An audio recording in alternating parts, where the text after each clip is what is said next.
फैसल वाडा साहब, बहुत ही strong worded statement है। चुनाव जो अल्फाज का है क्लियरली नज़र आता है कि लाइन बड़ी क्लियरली ड्रॉ कर ली गई है कि वो क्या करना चाहते हैं या क्या उनकी सोच क्या है।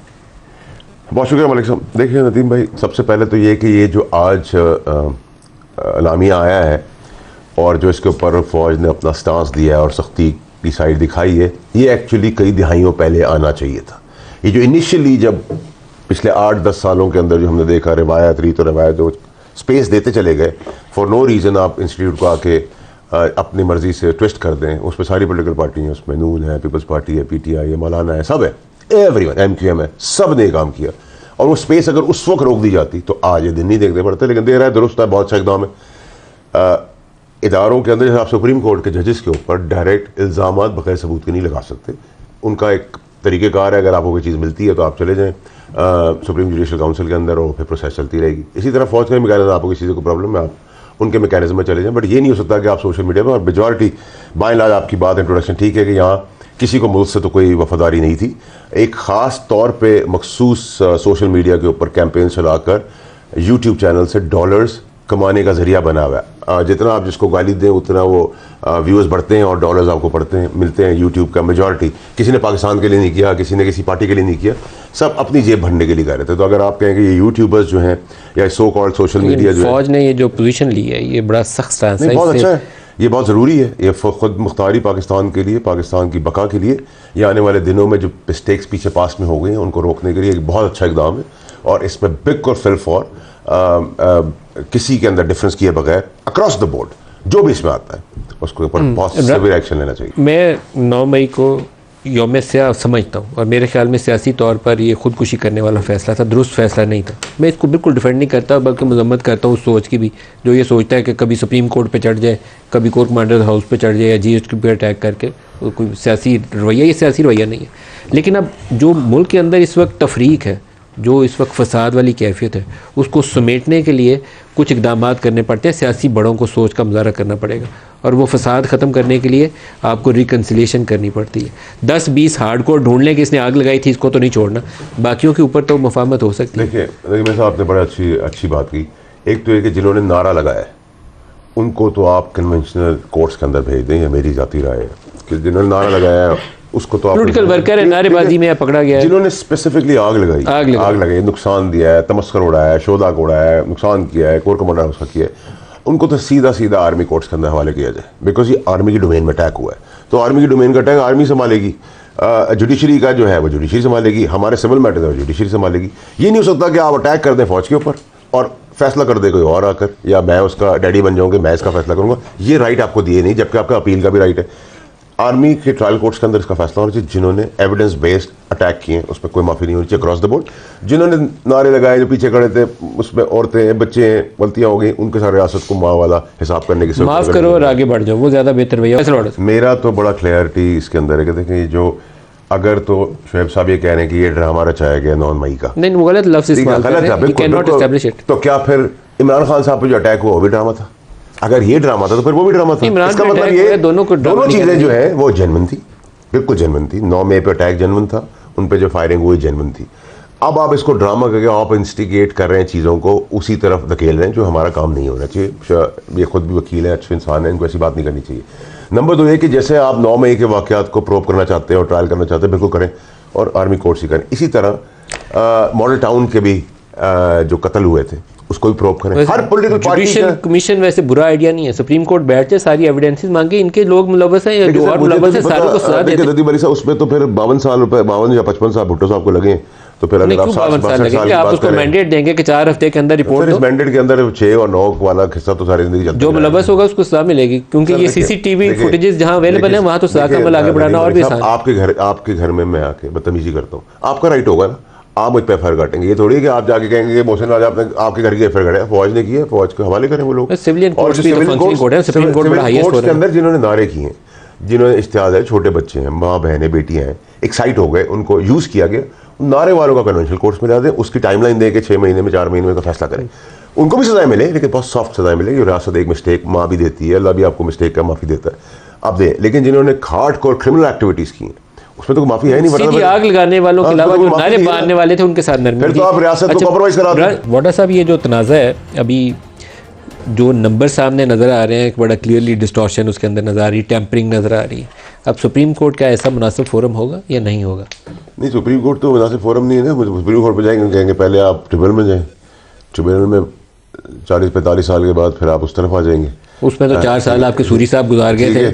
मैंने आप लोगों को पहले कहा, आप लोग मेरा मशवरा नहीं सुनते। मैं तो बुखार में, मेरी आवाज़ भी नहीं निकली। मलिक साहब प्लीज़ उसमें छोले खाएं, कुछ नहीं 45-47 में छोले खाएं, जिसकी नोटिफिकेशन यही है भाई। अब इसी का अंदर मुल्क चल रहा है। और टेम्परिंग जिसमें नजर आ रही है उसमें भी छोले खाएं। कोई टेम्परिंग बिल, ये 2018 में भी हुई थी, 2013 में भी थी, 2018 में भी ऐसी टेम्परिंग नहीं, किसी में नहीं हुई थी। कोई फॉर्म 45 बहुत जीते हुए थे ना, ये तो बताएंगे ना। मुझे सिस्टम के बारे में ये तो हुकूमत में थे, लेकिन वो आर्टिस्टिक वे में थी। अच्छा, अच्छा काम उतारा था। लेकिन सारे इलेक्शंस में इस वक्त नलायक आगे भी ऐसा ही होगा। उस वक्त आर्टिस्ट था, इस वक्त नलायक है। एक इशू और बहुत बड़ा है और वो वजह तनाज़ा मजीद बड़ी बनेगा, वो है रिजर्व सीटों का मामला। इलेक्शन कमीशन ने वहाँ से उड़ा दिया। सिर्फ उड़ा देते तो ये मामला सुप्रीम कोर्ट चला जाता, वो फैसला कर लेती, लेकिन अब उन्होंने सीटें दूसरी जमातों को देना शुरू। कैसे दे सकते हैं आर्टिकल 51 में? नहीं, देखिए नदीम भाई साहब, देखिए वैसे तो क्योंकि कानूनी मामला है तो उसमें कुछ भी हो सकता है, लेकिन असूलन मॉरली, एथिकली मॉरली ना तो वो किसी पार्टी, नून लीग या पीपल्स पार्टी की ना बनती है। मॉरली उनको एक्सेप्ट भी नहीं करनी चाहिए और ना ही पीटीआई की बनती है। वो तो क्लेम कर रहे हैं, वो एक अलग चीज़ है ना सर। यहाँ 2 दिन पहले जिसको 6 पड़ा होता है, 2 दिन मंडे को उठ के आके उसी को 9 पढ़ लेते हैं। तो अगर उन चीज़ों को देखें तो फिर तो कुछ नामुमकिन नहीं है। लेकिन अगर हल्की सी भी गैरत हमारी और इज़्ज़त रह गई है हमारी सियासत में इतनी बेरहमी के बाद और बेशर्मी के बाद, तो मेरे ख्याल से इधर मुझे लगता है मेरी एनालिसिस, सुप्रीम कोर्ट एक मीडियम वेव करेगी, रास्ता बनाएगी जिसके तहत वो कहेंगे कि ठीक है ये पीटीआई की या उनकी तो बनती नहीं, क्योंकि उन्होंने अप्लाई नहीं किया था, राइटली सो, बट किसी और पार्टी को नहीं। इसके ऊपर कॉन्स्टिट्यूशन साइलेंट है। सुप्रीम कोर्ट एक्सप्लेन करते हुए ये कह सकती है कि जिसकी सीटें हैं उसी को दे दो, उसमें इनको मिल सकती है। कॉन्स्टिट्यूशन, इधर कानून, लॉ, या ब्लैक डॉग डिक्शनरी भी पैदा हो जाती है। ये कोई चीज़ नहीं है जो आप मुझे दे रहे हैं, वो सर रियलिस्टिक आइडियलिस्टिक बातें आप कर रहे हैं। रियलिस्टिकली दुनिया में ऐसी कुछ नहीं। इलेक्शन कमीशन ने पहले माजी में किया है, बाप पार्टी को दिया है, हमने खुद को दिया है, तो हम बाप के बाप तो बन सकते हैं ना। बाप पार्टी है, बाप पार्टी नहीं है। बाप पार्टी के लिए, यानी बाप पार्टी के लिए कानून और है, इलेक्शन कमीशन के लिए और है, हमारे लिए और है। तो मैं कह रहा हूँ 65 साल से चला, जो पढ़े थे आपसे पढ़ेंगे। इन्होंने जो बात कही है वो उसमें भी वजन है। वो कहते हैं आप लोगों को एक्सेप्ट ही नहीं करनी चाहिए, आप तो सीटें मांग रहे हैं। देखिए, जहाँ तक हमें ये एक्सेप्ट करने की बात है, ये सीटें मांग, ये एक कानूनी बैटल है, लीगल बैटल है।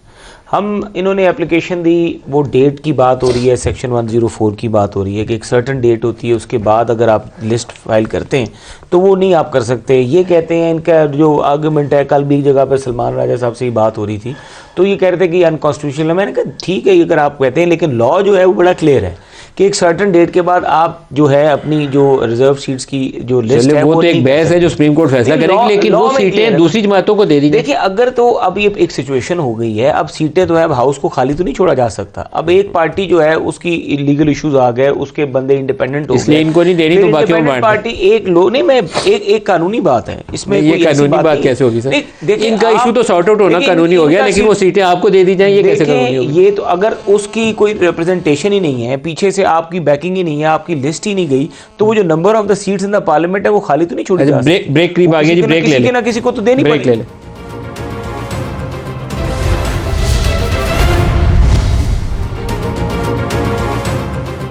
जी, प्रोग्राम में दोबारा खुशामदीद कहते हैं। रंजा साहब, जो सियासी हालात मुल्क के अंदर नज़र आ रहे हैं, आपको लगता है कि पुरसकून तरीके से आगे बढ़ेंगे या ये जो वोलाटाइल सिचुएशन ऐसे ही आगे चलेगी? देखिए, बड़ा अनफॉर्चुनेट है कि ये जो सिचुएशन है, अगर ये आगे जाए तो मुल्क के लिए इसमें कोई बेहतरी नहीं है। और मेरा ख्याल से कि ये लड़ाई झगड़ा जो है, जो रेलेवेंट फोरम है, जिस तरह आपकी अदालतें हैं, कोर्ट्स हैं, ट्राइब्यूनल्स हैं, वो फोरम्स हैं, वहाँ पे जाके अपनी लीगल बैटल्स करें।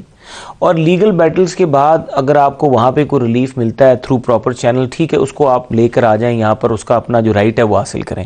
अदरवाइज़ अगर आप लड़ाई झगड़े में जाएंगे, नेशनल असेंबली में लड़ाई झगड़े में जाएंगे, उसका कोई फ़ायदा नहीं होगा। देखिए, लेजिस्लेशंस वो हैं जो हो जाएंगी, नंबर ऑफ़ पीपल वो हैं जो इनके पास हैं, हमारे पास हैं, गवर्नमेंट के पास हैं, हमारी उसके बाद 2-3 दिन आपने सेशन देखा है, उसके बाद लगता है कि सुकून आएगा? देखिए, आप देखिए, हमने ये सारा कंडक्ट देखा है 2018 से 22 तक, यही माहौल होता था, लेजिस्लेशंस भी होती थी, बल्कि रूल्स को सस्पेंड करके एक दिन में तो एक दफ़ा 9 बिल पास किए गए थे। और वो तो जब आपके पास नंबर ऑफ़ पीपल होते हैं, मेजॉरिटी होते हैं, तो आप चाहे जितना भी शोर व गुल कर लें नेशनल असेंबली में, आपका लीगल कोई राइट नहीं बनता कि जो लेजिस्लेशन वहाँ पे की जा रही है आपके शोर की वजह से वो रुक जाए।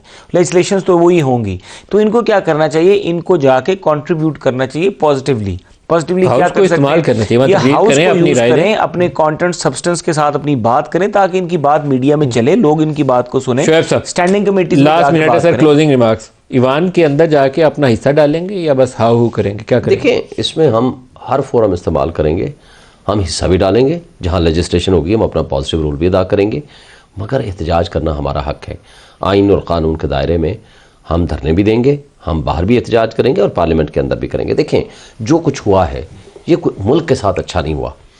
इलेक्शन में हमेशा सियासी इस्तेहकाम आया करता है, सियासी अदम इस्तेहकाम में मज़ीद इजाफा हुआ है। पब्लिक एक तरफ खड़ी हुई है और चंद वो पार्टीज़ जो रिजेक्टेड हैं वो आकर हक़ हुक्मरानी में बैठ गई हैं। लोग उसको एक्सेप्ट नहीं कर रहे। पब्लिक सपोर्ट के बगैर कैसे आप रिफॉर्म्स करेंगे? आपकी मुल्क की इकाइयाँ कमज़ोर हो रही हैं, मईशत आपकी कमज़ोर हो जाएगी, आपकी नेशनल सिक्योरिटी एट रिस्क आ जाएगी। देखिए, सबसे बड़ी बात है आपकी आज मईशत आपकी बहुत कमज़ोर हो जाएगी, आपकी इन्वेस्टमेंट आनी नहीं है। 25% आपका सूद है, मुझे बताएं कौन इंडस्ट्री लगाएगा? कौन इस हालत में हमारा ओवरसीज़ पैसा लेकर आएगा?